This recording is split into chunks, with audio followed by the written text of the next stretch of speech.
আমার বয়স মাত্র ১৬ বছর। বয়স কম হলে কি হবে, আমি দেখতে অনেক সুন্দরী ছিলাম। পাড়ার ছেলেরা আমায় দেখে বাজে কথা বলত। একদিন আমার মা নানা অসুস্থ হওয়াতে নানার বাড়ি চলে গেল। বাড়িতে শুধু আমি আর আমার আব্বু। আব্বু বলল, আজ রাতে তো রুমে একা ঘুমাতে হবে না, তুই আমার রুমে ঘুমাবি। আমি বললাম, ঠিক আছে বাবা। তারপর রাতে খিচুড়ির সাথে ওষুধ মিশিয়ে আমায় খাওয়ালো। তারপর আমার সাথে বাবা সারা রাত ধরে। আমি ভাবতেই পারছি না, নিজের বাবা আমার সাথে। বাকি ঘটনাটি গল্পতেই বলছি। আমার নাম শিউলি। বয়স ১৬ বছর। ক্লাস 10-এ পড়ি। আমি আমার আব্বু আম্মুর বড় মেয়ে। আমার একটা ছোট ভাইও আছে, ওর বয়স ৪ বছর। আমার আম্মু আমার আব্বুর ৩ নম্বর স্ত্রী। আমার আব্বুর আগের ২ স্ত্রী। তাদের বাচ্চা কাচ্চা নিয়ে আলাদা আলাদা থাকে। আব্বুর প্রথম স্ত্রীর ৪টা ছেলে আর দ্বিতীয় স্ত্রীর ২টি। সকলেই আমার থেকে বয়সে বড়। আব্বু প্রতি সপ্তাহে ২ দিন করে আমাদের বাড়িতে থাকেন। সপ্তাহের বাকি দিনগুলো ওনাকে ওনার অন্যদের বাড়িতে থাকতে হয়। ওনার খুব বড় কাপড়ের বিজনেস আছে। আমার বয়স ১৬ বছর হলেও এই বয়সে আমার দেখতে অনেক লম্বা। গায়ের রংটাও ফর্সা। যখন আয়নায় নিজেকে দেখি তখন আমি নিজেই অবাক হয়ে ভাবি আমি এত সুন্দর। একদিন আমার আম্মু আব্বু হঠাৎ করে অসুস্থ হয়ে পড়লেন। ওর বাড়ি থেকে সকালে ফোন করে জানানো হলো। খবর শুনেই আম্মু আমার ছোট ভাইকে নিয়ে তড়িঘড়ি করে তাকে দেখতে নার্সিংহোম বেরিয়ে গেলেন। আমি বাড়িতে একলা রইলাম। আম্মু দুপুরের দিকে আমাকে ফোন করে বললেন যে ওর আব্বুর অবস্থা খুব খারাপ। তাই আম্মু আগামী ২৩ দিন হয়তো বাড়িতে ফিরতে পারবেন না, ওকে ওর আব্বুর বাড়িতে থাকতে হবে। আর প্রতিদিন নার্সিংহোম ঘর করতে হবে। আম্মু আমাকে আরও বললেন যে একটু আগেই তোর আব্বুর সাথে ফোনে কথা হয়েছে। তোর আব্বু কথা দিয়েছে যে আগামী ২৩ দিন ও রাতে বাড়ি ফিরে আসবে। তোর কোনো চিন্তা নেই, তোকে রাতে একা থাকতে হবে না। তবে রান্নাবান্নার ব্যবস্থা তো করতে হবে। সকালে তোর আব্বুর জন্য খাবার আর দুপুরের টিফিনটাও তোকে বানিয়ে দিতে হবে। যদি বাজার দোকানের দরকার হয় তাহলে তোর আব্বুকে বলবি, তোর আব্বু ব্যবসায় যাবার আগে তো দরকার মতো বাজার দোকান করে দেবে। আম্মু জানতেন যে আমি যেটুকু রান্নাবান্না জানি তাতে ২৩ দিন কাজ চালিয়ে নিতে পারব। রাতে আব্বাস থেকে ফেরার পর আমি আব্বুকে বললাম, আব্বু তোমাকে চা করে দেব। আব্বু বলল, তুই পারবি তো গ্যাস জ্বালিয়ে চা করতে? আমি হেসে বললাম, আমি এখন একটু একটু করে রান্নাবান্না করা শুরু করেছি, কোনো অসুবিধা হবে না। আব্বু বলল, অসুবিধে হলে বলিস, তাহলে হোটেল থেকে খাবার এনে নেব। আমি আব্বুকে নিরস্ত করে বললাম, তার কোনো দরকার নেই, আমি সব পারব। আব্বু খুশি হয়ে আমার মাথায় হাত বুলিয়ে বাথরুমে ফ্রেশ হতে ঢুকল। আর আমি রান্নাঘরে চা করতে ঢুকলাম। আম্মু থাকলে আম্মু আব্বুর জন্য চা করে। যা করতে গিয়ে মনে হলো আব্বু চায়ে কতটা চিনি খায় তা তো আমি জানি না। আমি তাই আব্বুর কাছে চিনি দেব সেটা জানতে বাথরুমের দিকে গেলাম। গিয়ে দেখি বাথরুমের দরজা খোলা। আব্বু কি যেন একটা করছেন লুকিয়ে লুকিয়ে। আর একটু কাছে গিয়ে যা দেখলাম তাতে আমার চোখ ছানাবড়া হয়ে গিয়েছে। দেখি আব্বু আমার জামাকাপড় ধুয়ে দিচ্ছে। আমি আব্বুকে বললাম, আব্বু তুমি আমার জামাকাপড় ধুয়ে দিচ্ছে কেন? আমি দিতে পারবো, তোমাকে কষ্ট করতে হবে না। আমি হতবাক হয়ে গেলাম আব্বুর কাণ্ড দেখে। সরল মনে আব্বুকে ডেকে বললাম, আব্বু কি করছো কি তুমি? ওগুলো আমিও কাচতে পারব তো? আব্বু বলল, ওগুলো থেকে তো ঘামের গন্ধ বের হচ্ছে। আব্বু প্রথমটায় কেমন যেন একটু থতমত খেয়ে গেল। আমি যে হঠাৎ এখানে চলে আসতে পারি তা হয়তো ভাবেনি। কিন্তু আব্বু কয়েক সেকেন্ডের মধ্যেই নিজেকে একটু সামলে নিল। আমি তো আব্বুকে কোনোদিন দেখিনি আমার কাপড় ধুয়ে দিতে। আজকে নাবদ কাপড় ধুয়ে দিচ্ছে। আমি ভাবলাম হয়তো বাড়িতে নেই, তাই আমার হাতের চাকে আব্বু খুব খুশি হল। আমরা একসাথে টিভি দেখতে বসলাম। টিভিতে একটা সিনেমা চলছিল। সিনেমাতে হঠাৎ একটা অদ্ভুত দৃশ্য দেখতে পেলাম। আর সেটা দেখে আমার ভয় করতে শুরু করল। আর আমি ভূতকে খুব ভয় পাই। আব্বু আমার ভয় দেখিয়ে নিজের আব্বুকে নিজেরই কেমন যেন অচেনা বলে মনে হতে লাগল। যে আব্বু আমাকে কষ্ট করে বড় করেছে, যে আব্বুর কাছে এটা ওটা বায়না করেছি দুষ্টুমি করলে বা পড়াশোনায় ফাঁকি দিলে, যে আব্বুর ধমক খেয়ে অভিমানে কান্নাকাটি করেছি, শরীর খারাপ হলে যে আব্বু আমার পাশে সারারাত ঘুমিয়ে থেকেছি, সেই আব্বুকে আজ হঠাৎ কেমন যেন অচেনা একটা বাইরের লোক বলে মনে হচ্ছিল। আব্বুকে আজ আমি অন্যরকম দেখতে পেলাম। ঝট করে উঠে পড়ে রান্নাঘরের দিকে হাঁটা দিলাম। আব্বুকে বললাম, আব্বু আমি একটু রান্নাঘরে যাচ্ছি। আমাকে রাতের খাবার গরম করতে হবে। আমি আব্বুকে দেখলাম আমার পিছু পিছু রান্নাঘরে চলে আসছে। আব্বুকে বললাম, তোমার আসার দরকার ছিল না। তারপর রাতে আমি আর আব্বু একসাথে খাবার টেবিলে খেতে বসলাম। দেখি আব্বু খেতে বসেও এক অন্যরকম দৃষ্টিতে আমার দিকে বারবার তাকাচ্ছে। জীবনে কোনোদিন আব্বুকে আমার দিকে রকমভাবে তাকাতে দেখিনি আমি। আব্বু হঠাৎ আমাকে জিজ্ঞেস করল, তোর আমি পরশু ফিরবে? আমি বললাম, জানি না। তবে আম্মু আজ ফিরতে পারবে না সেটা বলে গেছে। শিউলি, আজ রাতে তুমি আমার রুমে ঘুমাবে। আমি বললাম, কেন? আমি তো আমার ঘরে এসো বলে বিছানা করে রেখেছি। আব্বু বলল, আজকে তো তোমারা মনেই আলাদা আলাদা শুয়ে কি হবে, আর তাছাড়া আমি তোমাকে একা একা রুমে ঘুমাতে দিতে পারি না। আমি বিশেষ না ভেবে মাথা নেড়ে সম্মতি দিলাম। রাতে আমি আম্মুর শোবার ঘরে গিয়ে খাটে মশারি টাঙিয়ে শুয়ে পড়লাম। আব্বু তখন বাথরুমে। আব্বু বাথরুম থেকে ফিরে ঘরে ঢুকে দরজা বন্ধ করে দিন। আব্বু লাইট নিভিয়ে দিন।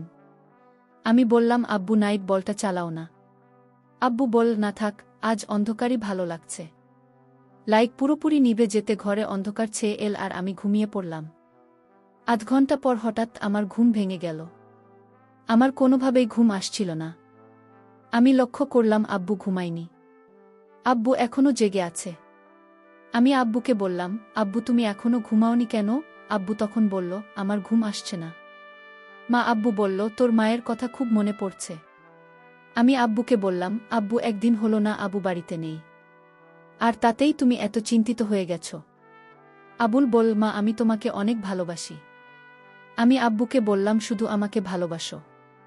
আব্বু বলল, এই পরিবারের সবাইকে ভালোবাসি, তবে তোকে একটু বেশি স্নেহ করি।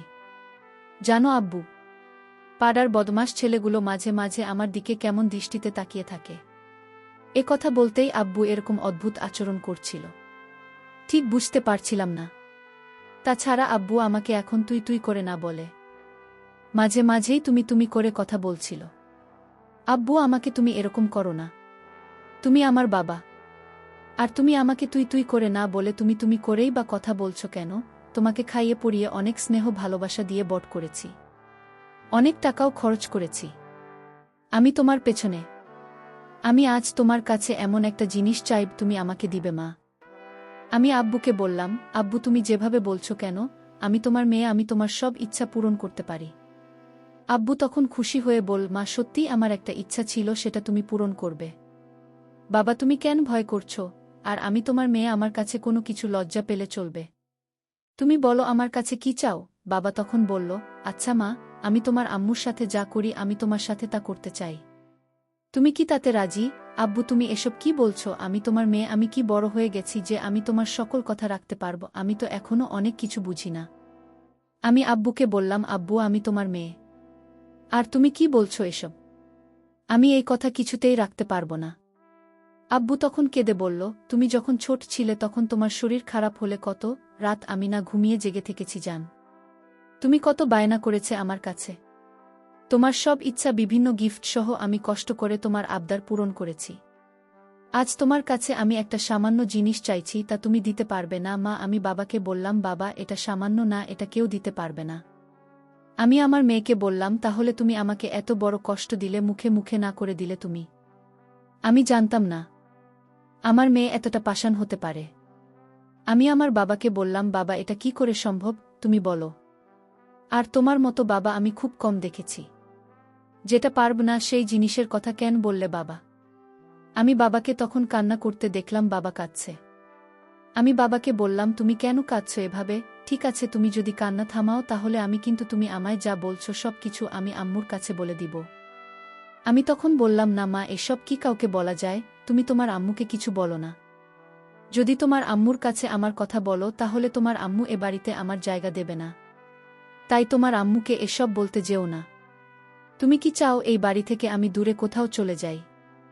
আমার মেয়ে শিউলি তখন বলল, তাহলে আব্বু তুমি আর কোনোদিন এসব কথা বলবে না? আমি বললাম, ঠিক আছে মা, বলবো না। তবে আমার একটা অন্য কথা আছে, সেটা রাখবেন না?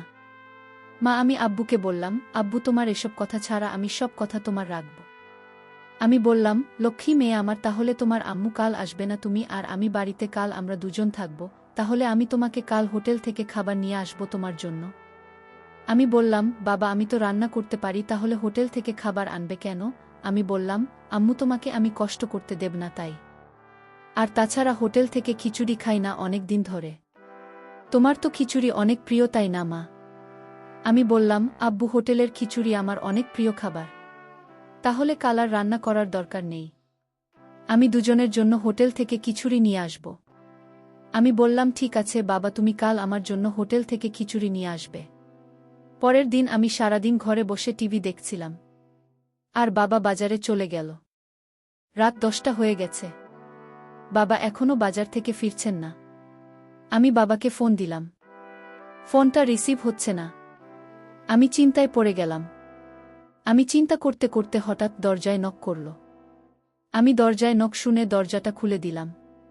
দেখলাম বাবা আমার জন্য খিচুড়ি নিয়ে হাজির। বাবা বলল, এই খিচুড়ি অনেক স্বাদের মা। আমি বাজারে গেলে মাঝে মাঝে খাই। আজ তোমার জন্য স্পেশাল খিচুড়ি নিয়ে আসলাম। আমি আব্বুকে বললাম, আব্বু তুমি হাত মুখ ধুয়ে এসো, আমরা একসাথে খাবো। আমি বললাম, ঠিক আছে মা, আমি হাত মুখ ধুয়ে আসছি।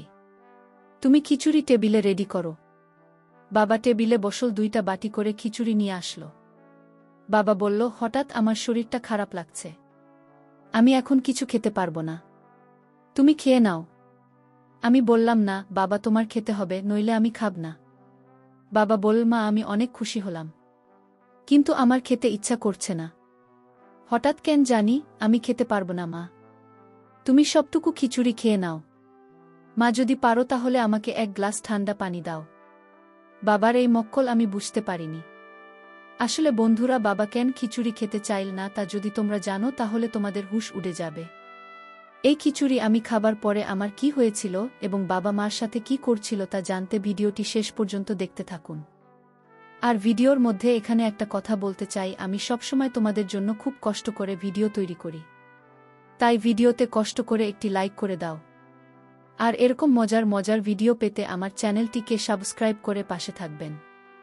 যাই হোক বন্ধুরা, আমি সেই খিচুড়ি বাবার আদেশে খেয়ে নিলাম। খিচুড়িটা অনেক টেস্ট হয়েছে। আমার কাছে খুব ভালো লাগছিল, কিন্তু খিচুড়িটা খাওয়ার পর হঠাৎ আমার মাথা ঝিমঝিম করছিল। আমার চোখ দিয়ে অন্ধকার দেখতে পেলাম। আমি বাবাকে বললাম, বাবা আমার জানি শরীরটা কেমন করতেছে। আমি ঘুমাব। আমি আমার রুমে ঘুমিয়ে পড়ি বাবা। তুমি তোমার রুমে গিয়ে শুয়ে পড়ো বাবা। আমি মনে মনে বললাম, কাজ হয়ে গেছে। আমার মেয়ে তার রুমে গিয়ে শুয়ে পড়ল। আর দরজাটা লক করতে ভুলে গেছে আমার মামনি। আমার মেয়ে তখন বিছানায় শুয়ে পড়ল। শুয়ে পড়ার সাথে সাথে ঘুমিয়ে গেল। আমি গভীর রাতের জন্য অপেক্ষা করতেছিলাম। রাত যখন 2টা বাজে তখন আমি আমার মেয়ের রুমে গেলাম। তারপর তার বিছানায় বসলাম। দেখলাম আমার মেয়ে নিষ্পাপ শিশুর মতো ঘুমাচ্ছেন। আমার মেয়েকে চাঁদের চেয়েও সুন্দর লাগছিল। আমি আমার মনের অজান্তে ভুল গিয়েছিলাম। এটা আমার মেয়ে। আমি যখন আমার মেয়ের দিকে তাকিয়েছিলাম তখন দেখলাম মেয়ে আমার খুব শান্তিতে ঘুমাচ্ছে। আমার মাথায় মাথায় বারবার জানান দিচ্ছিল, আজ তোমার সুযোগ, আজ তোমার এই সুযোগ কখনো চেয়ে দিও না, কারণ এই সুযোগ তুমি আর পাবে না। আর তাই আজ তোমার সময়। আমার মাথায় এই চিন্তা ভর করল। হঠাৎ লক্ষ্য করলাম আমার মেয়ে আমার দিকে তাকিয়ে রইল। মাত্র দেখলাম ঘুমিয়ে আছে।